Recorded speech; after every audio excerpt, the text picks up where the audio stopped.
T'es chaud ou bien? La chronique humoristico-politico décalée de Redline Radio. Antoine, aujourd'hui tu nous fais une nouvelle revue de presse.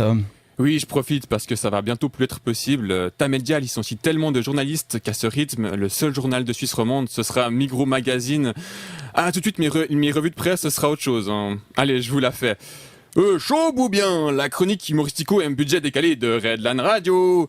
Antoine, aujourd'hui tu nous parles de la promotion spéciale Cervelat. Oui, 15% de réduction, c'est énorme. On dirait le score du centre aux dernières élections. Ouais, bon, ok, ça changerait pas grand-chose à mes chroniques.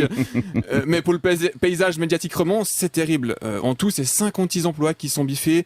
Sont notamment concernés le 24 heures, la Tribune de Genève, la rédaction commune de Tamedia, 20 minutes, le matin.ch et Sport Center. La liste est tellement longue que Spielberg hésite à en faire un film. Les CFF ont connu une nouvelle journée noire jeudi passé.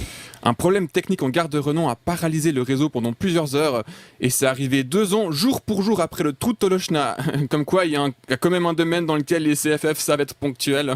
En France, le Rassemblement national a participé à une marche contre l'antisémitisme. Oui, et on me dit dans l'oreillette que les dirigeants de Holcim se préparent à faire une ZAD aux Mormons. Non mais c'est vrai que c'est pas facile pour le Rassemblement national. Avec la guerre d'Israël contre le Hamas, ils doivent choisir entre leur antisémitisme et leur islamophobie. Pas facile pour eux de déterminer qui ils détestent le plus. En tant que Suisse, c'est comme si la finale de la Coupe du Monde opposait l'équipe de France à l'équipe de France. Le conseiller fédéral UDC Albert Rochety veut une réglementation sur l'intelligence artificielle. Ah bah c'est clair, ils se sont concernés beaucoup plus que s'ils parlaient d'intelligence authentique. Albert Rochety a notamment pointé les dangers de la désinformation. Et là aussi, il est très concerné. Si les machines se mettent à faire de la désinformation, c'est clairement de la concurrence déloyale pour les chefs de campagne UDC. La descente de la Coupe du Monde de ski à Zermatt a été annulée à cause d'une tempête de neige. Ah bah ça valait la peine de détruire tout un glacier pour combler le manque de neige. C'est le karma, ça. Et il y en a qui devraient peut-être se méfier. Je pense à la Coupe du Monde de foot 2034.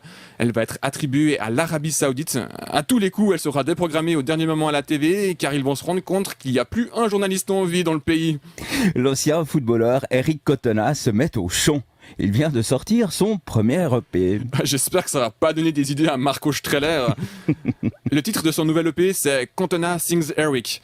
En version vaudoise, ça donnerait Manien chante Ludovic. Et ça, j'ai très envie de l'écouter.